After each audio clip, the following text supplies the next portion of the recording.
Vamos lá, gente. Próxima questão da bateria, produção com dois insumos variáveis. Eu comentei com vocês na monitoria que quando a gente fala de curto prazo, a gente tem insumos fixos e variáveis. Quando a gente fala do longo, a gente só tem insumos variáveis. Não entendi? Vou explicar. Vamos colocar como exemplo eu morando sozinha e pagando todas as minhas despesas. Quando eu calculo o meu gasto mensal, eu considero despesas fixas e variáveis. As fixas que não mudam de um mês para o outro, como por exemplo, internet, aluguel, gás e despesas variáveis que mudam de um mês para o outro, como por exemplo, mesmo que eu me controle muito, elas mudam. Energia, dependendo da estação do ano, alimentação, lazer.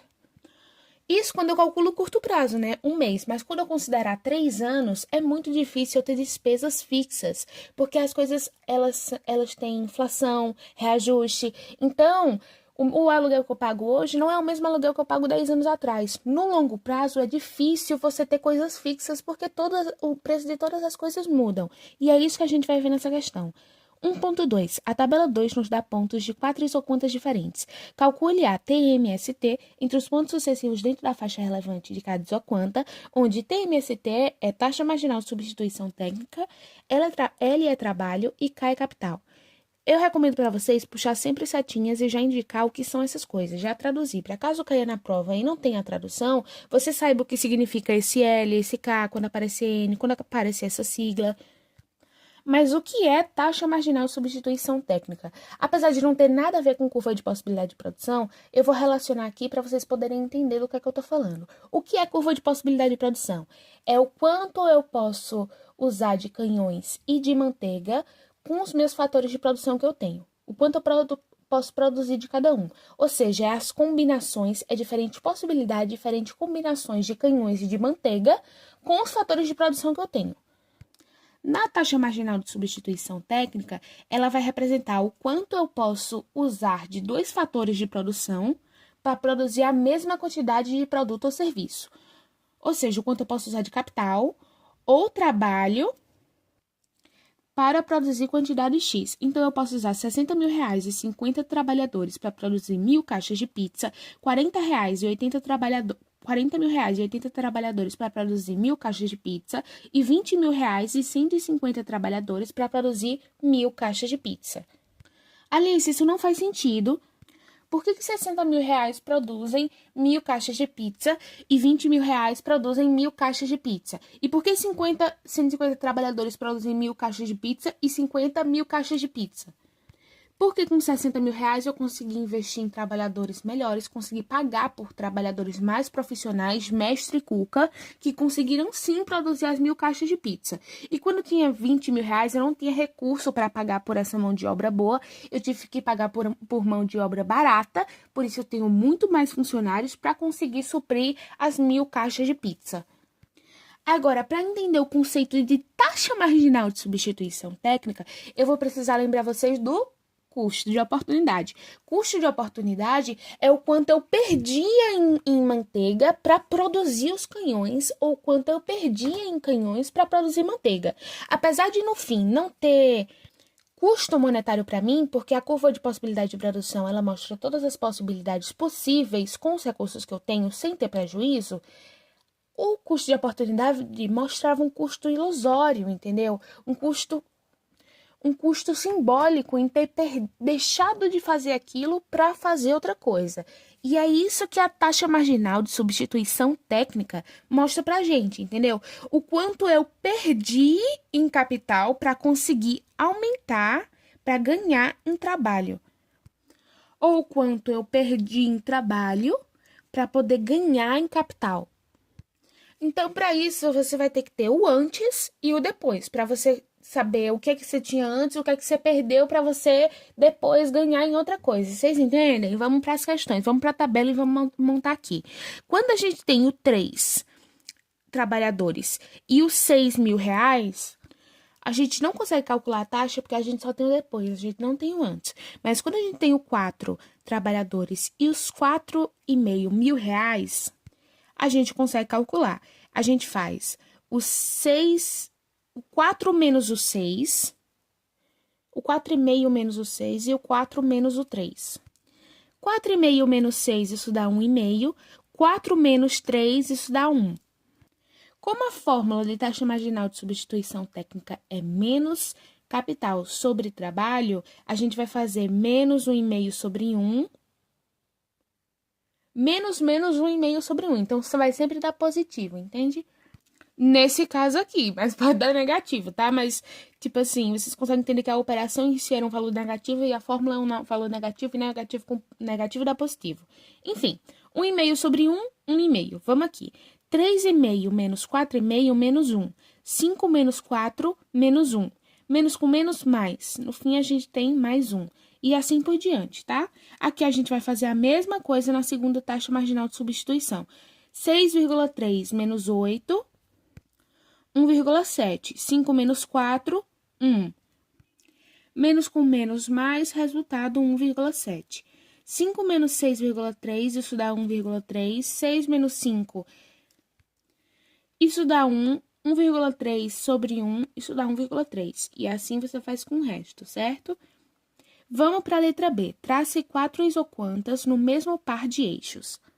A gente sabe que não são 4, isso é um erro da professora, são 3 isoquantas, mas você não precisa fazer exatamente o resultado do gráfico, tá? Ela não quer isso, até porque vai dar um gráfico bem feinho, bem curvadinho, parecendo um meio círculo. Você só precisa pegar, no geral, qual é a forma de uma isoquanta. E a forma de uma isoquanta é assim, certo? Então, você vai pegar o gráfico, vai colocar capital em cima, trabalho embaixo. Vai colocar o menor valor e o maior valor de capital. Qual é o menor valor de capital? É 2,7. O maior valor é 9. Então, a gente vai 2,7 a 9. O menor valor de trabalho é 3 e o maior é 9. Então, a gente vai de 3 a 9 e vai colocar isoquanta 1, isoquanta 2, isoquanta 3. Você vai conseguir ver pelo gráfico, ó, que a isoquanta 1 é um pouco menor, a isoquanta 2 é um pouco maior. E a isoquanta 3 vai terminar maior. Então, vai ser tipo isoquanta 1, isoquanta 2, isoquanta 3, tá? Comente. A isoquanta, gente, são formas diferentes de combinar fatores de produção que resultam no mesmo nível de produção. Se movimentar dentro da curva é substituir um fator de produção por outro, mantendo a produção. Isso possibilita a escolha da melhor combinação possível de fatores. É mais ou menos isso que você vai comentar, ok? Porque é isso que é isoquanta, é você combinar fatores para no fim ter a mesma produção. Equilíbrio do produtor.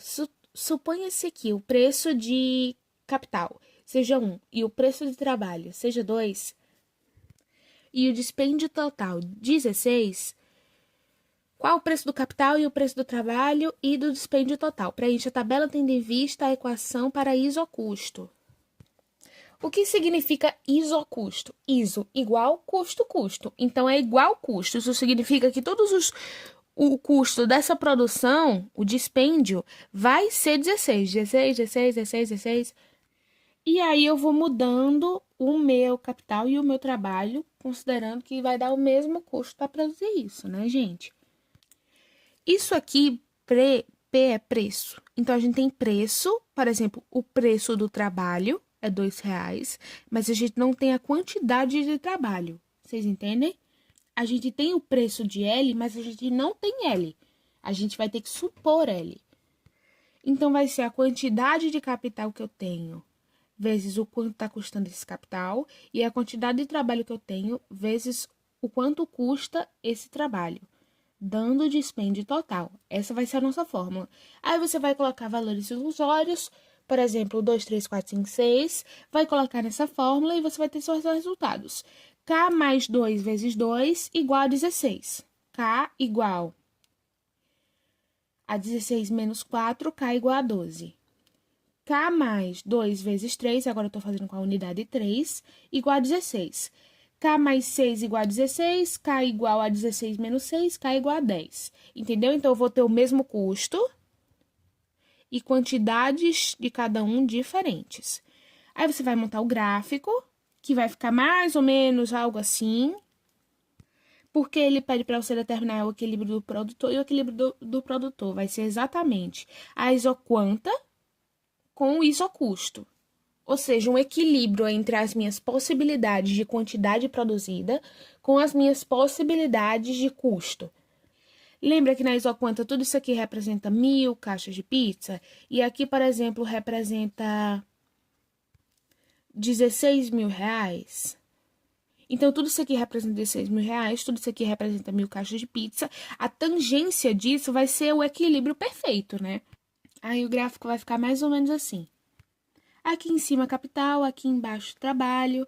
Aí ele pede para você comentar, né?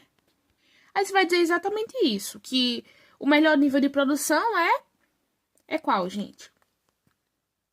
Pensei aí, acabei de comentar.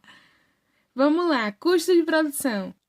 Preencha a tabela a seguir, letra A, com os valores de preço médio, preço marginal, custo variável médio, custo marginal. Preço médio vocês já sabem, né? O quanto em média cada fator produziu. Aqui é 100 caixas de pizza dividido por 100 caixas de pizza para cada trabalhador. 300 caixas de pizza para 2 trabalhadores, em média 150 caixas de pizza por trabalhador. 700 caixas de pizza para 3 trabalhadores, em média 233 caixas de pizza por trabalhador. E assim por diante. Antes, vocês lembram que a gente tinha a produção marginal? Produção marginal vai ser uma variação, por isso que no primeiro não tem, porque a gente não tem um antes para saber o quanto variou de um para outro, entendeu? É aquele exemplo da pizzaria. Aqui a gente tem, então, é 300 menos 100, a gente vai ter 200 caixas de pizza. Essa foi a variação, quanto aumentou a cada operação, né? Agora a gente tem 2, antes a gente tinha um funcionário, então é 200 caixas de pizza dividido por 1. 200 caixas de pizzas foi o adicional. 700 menos 300, 400. 3 menos 2 dá 1. 400 sobre 1 dá 400. Foi o adicionado nessa operação. Agora, custo. Antes a gente tinha a moeda produção, agora a gente vai ver o outro lado da moeda, que é o custo disso, o custo dessa produção, né? A gente tem o custo total, então o custo médio, vocês conseguem entender? É como se eu produzisse 100 bombons e eles custassem 300 reais essa produção. Ou seja, produzir 100 bombons custa 300 reais. O custo médio vai ser o quanto custou cada bombom, em média. O quanto custou, gente? Vai ser os 300 reais dividido pelos 100 bombons.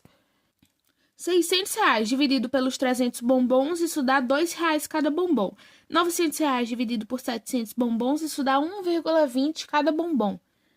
Quando a gente vai calcular o custo marginal, ou seja, o custo adicionado ou subtraído nessa operação, a gente não vai conseguir calcular no primeiro porque não tem o antes, só tem depois.